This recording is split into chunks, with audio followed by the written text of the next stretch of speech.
हरिओम। मेरा नाम आरती दागी है। मैं सर्टिफाइड योगा टीचर और योगा थेरेपिस्ट हूँ, परमानेंट इंस्टीट्यूट इंदौर और एस व्यासा बेंगलोर से। सबसे पहले मैं डॉक्टर सृष्टि जी का आभार व्यक्त करना चाहूँगी, जिन्होंने ये मंच दिया जहाँ पर मैं आप लोगों के साथ जुड़ पाई।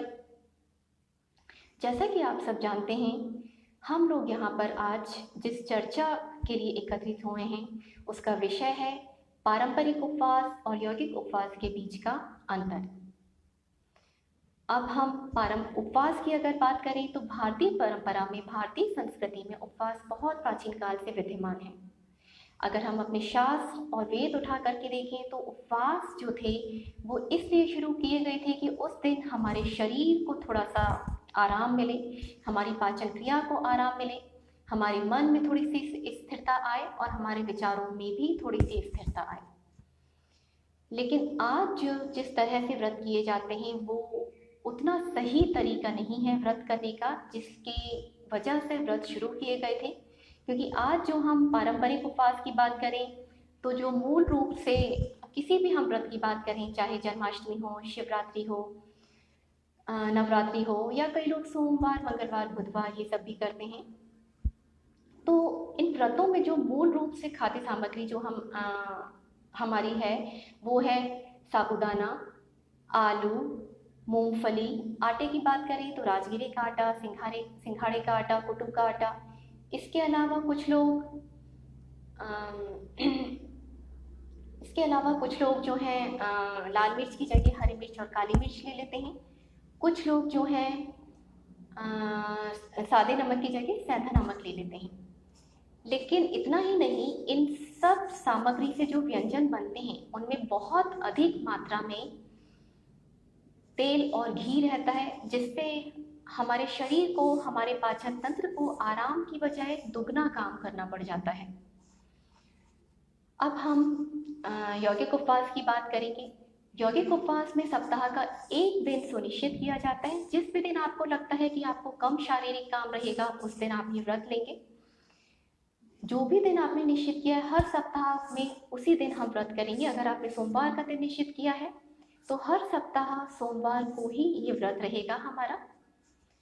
अब हमारा जिस दिन हमें ये व्रत करना है, जैसे आपने सोमवार का दिन निश्चित किया है तो उसकी एक रात पहले यानी कि इतवार की रात को हम सादा भोजन करेंगे, जो हम नॉर्मल करते हैं, दाल, चावल, रोटी, सब्जी। कोशिश करिए जो एक रात पहले हम भोजन करेंगे उसमें गरिष्ठ भोजन ना हो, पूड़ी पराठे ऐसा भोजन ना हो जिसको पचने में ज़्यादा समय लगे। और इसके बाद हमारी व्रत उपवास वाली सुबह आएगी। जब उपवास वाली हमारी सुबह होगी तो उस दिन सुबह से हमें सिर्फ और सिर्फ पानी पीना है, जब तक हमें लगता है कि हमारा काम पानी के साथ चल सकता है। ध्यान रखिए, पानी में आपको नमक, चीनी या कुछ लोग शहद या नींबू डाल के पीते हैं, वो कुछ नहीं डालना है। आपको सादा पानी पीना है।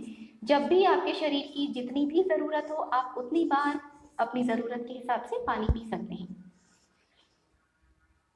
चाय, कॉफ़ी, दूध जिन लोगों को आदत है, हमें कुछ भी नहीं पीना है। जब आपको लगता है कि आपके शरीर का काम पानी से नहीं चल पा रहा है तो आप अपना उपवास तोड़ेंगे। उपवास तोड़ने के लिए आप मीठे से उपवास तोड़ेंगे। जो भी मीठा आप चुनेंगे ऐसा चुनिएगा कि वो थोड़ा जल्दी से हजम हो जाए, उसमें जितना कम से कम घी हो उतना अच्छा है। जो सबसे अच्छी मिठाई जो ये उपवास खोलने के लिए मानी जाती है वो सफ़ेद रसगुल्ला। इसके बाद जो है इसके बाद जो है दोपहर के खाने के वक्त हम ताज़े कटे हुए फल खाएंगे। ताज़े कटे हुए फल में आपको कुछ भी नहीं डालना है। कई लोग काला नमक डाल के खाते हैं, कई लोग काली मिर्च डाल देते हैं, कई लोग चाट मसाला डाल के खाते हैं। तो बिल्कुल सादे तरह से आपको ये ताज़े कटे हुए फल खाने हैं। दुनिया के जिस भी कोने से आप इस वीडियो को देख रहे हैं और आपके पास आपके सीज़न में, आपकी लोकेलिटी में जो भी फल आपको मिलते हैं वो आपको फल लेने हैं। जैसे मैं यहाँ बैठी हूँ, मुझे यहाँ पे केला, पपीता, नाशपाती, अनार मिल रहे हैं, तो आप इनके साथ व्रत आराम से अपना दोपहर का भोजन कर सकते हैं। शाम को कई लोगों को चाय के साथ कुछ नाश्ता लेने की आदत होती है, तो उस टाइम पर हम ताज़े नारियल का पानी पी सकते हैं। जिन लोगों को ताज़े नारियल का पानी उपलब्ध नहीं हो पाता है, वो लोग 1 ग्लास सादे पानी में 1 चम्मच गुड़ और आधा नींबू का रस मिला करके पी सकते हैं। शाम को फिर खाना खाने के समय, जब रात के खाने के समय आपको फिर ताज़े कटे हुए फल खाना है। अगर आपको लगता है कि आपको थोड़ी सी भूख लग रही है, शरीर की ज़रूरत है, तो आप रात को एक बार फिर से नारियल का पानी पी सकते हैं रात के फलों के साथ। ध्यान रहे, जिस दिन आपका उपवास होगा उस दिन आपके शरीर में नमक जाएगा, ना किसी तरह का कोई मसाला जाएगा। मीठा भी सिर्फ आपके शरीर में उतना ही जाएगा जितना उस मिठाई में होगा। इतना ही नहीं, जिस दिन आप ये उपवास करेंगे कोशिश करिए पूरा कि आपका मन आपके नियंत्रण में रहे, क्योंकि जनरली होता क्या है, हम अपने मन के वशीभूत होते हैं। हमारा मन हमारे कंट्रोल में नहीं रहता है, नियंत्रण में नहीं रहता है, जिसकी वजह से बहुत ज़्यादा परेशानियाँ होती हैं। मन को अपने नियंत्रण में करने का एक बहुत अच्छा तरीका है कि पूरा ध्यान अपनी सांसों पर रखिए। सांस कैसे अंदर आ रही है, कैसे बाहर जा रही है।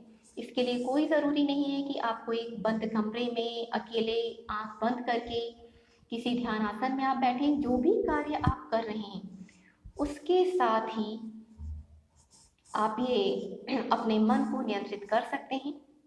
जब आप हमारा मन नियंत्रित रहता है तो हमारी भावनाएं भी बहुत हद तक बैलेंस रहती हैं, नियंत्रण में रहती हैं।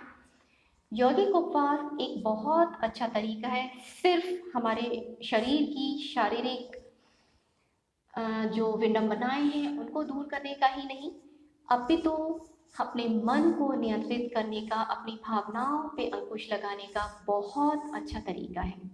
अपनी इंद्रियों को वश में करने का बहुत अच्छा तरीका है। ये थी मेरी तरफ से यौगिक उपवास और पारंपरिक उपवास के बीच का अंतर। आप लोग इस उपवास को ज़रूर करके देखिएगा और आपका जो भी अनुभव हो या इससे रिलेटेड कोई भी प्रश्न अगर आपके मन में है तो आप यहाँ पे पूछ सकते हैं, मैं उसका उत्तर ज़रूर दूँगी। धन्यवाद।